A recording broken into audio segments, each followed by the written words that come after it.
C'est une vieille histoire que je vais vous raconter, celle d'un monastère bouddhiste il y a longtemps, dont le responsable s'aperçut un jour que l'ambiance était vraiment délétère parmi les moines. Sous couvert du nécessaire repli sur soi, qui implique les pratiques de contemplation,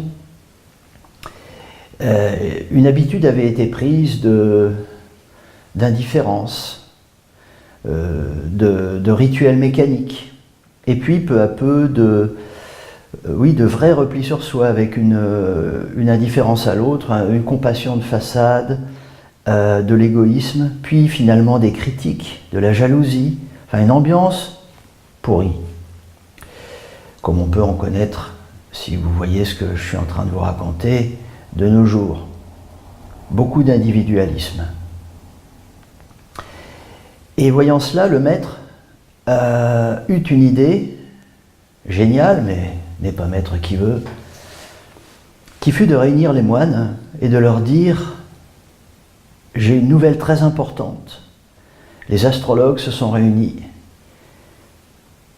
Il n'y a pas de doute, le futur Bouddha est parmi nous, dans ce monastère. » Les moines sont interloqués, se regardent les uns les autres, et à partir de cette date, tous évidemment, ne sachant pas qui est le futur Bouddha, montrent une attention, alors évidemment c'est un peu calculé au départ, mais montrent une véritable attention, une véritable bienveillance vis-à-vis de chacun d'entre eux, les uns pour les autres, parce que le futur Bouddha est parmi eux. Ne sachant pas lequel c'est, ça peut être n'importe qui. Donc ils traitent chacun comme le futur Bouddha.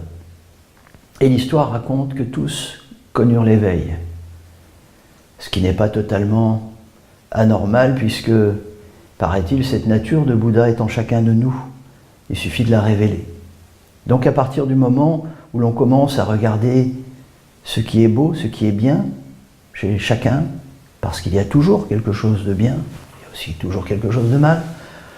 Chuang Tzu disait « Tous les êtres du monde sont grands si l'on met en relief leur grandeur, et petits si on met en relief leur petitesse. » Donc cette histoire montre que, à partir du moment où l'on se comporte avec une véritable bienveillance envers l'autre comme envers soi-même, on pourrait citer aussi le christianisme, les choses changent.